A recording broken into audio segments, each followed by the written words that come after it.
I just want to start by asking you to tell me a little bit about your character, Ari Hans, however you want to refer to him. Well, Ari Ben-Sion is an intelligence officer for a section in Mossad, a section that basically Mossad is broken into different sections, and sometimes they use Israeli citizens that are born outside of Israel. They look more Gentile. And so Ari is sent on a mission to get a mole out of Syria, and he fails in his mission and almost gets his partner killed. There's a backstory to it that Ari left a gun loaded in his house and his son shot himself. So already he's got that he's carrying that with him. He's carrying the ghost of a dead child. So he goes back to Israel to meet his handler, Mickey, played by the late John Hurt. And they sent him in for a mental evaluation, which he fails, but then a mission comes up at the last moment, which Mickey thinks he'll be perfect for.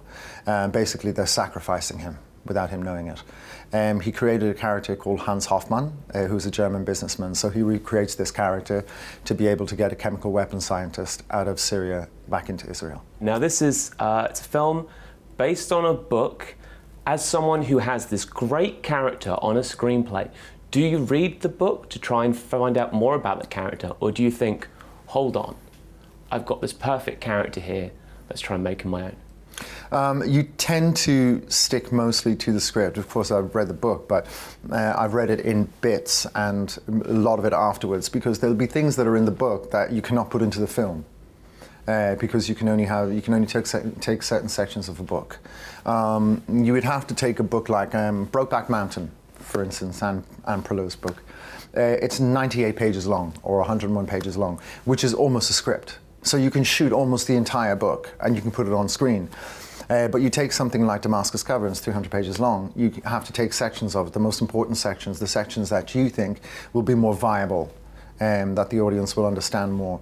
And then it's an aspect, a perspective on something, which is very important for any filmmaker, is to take your perspective and to stick to it. And so the perspective that we took in this is the loneliness, the almost deathly silence, the deadliness of what people do, and how, you know, they're put out there on their own to do these things. As an actor, can you relate to your character in that way, or does it make it more difficult playing someone playing someone?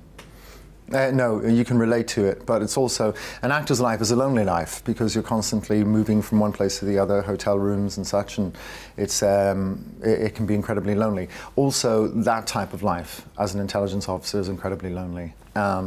Your successes are never known, your failures become international travesties. So there's no reward, there's no sort of great moment where somebody's going to give you a medal. So it's a life of absolute sacrifice.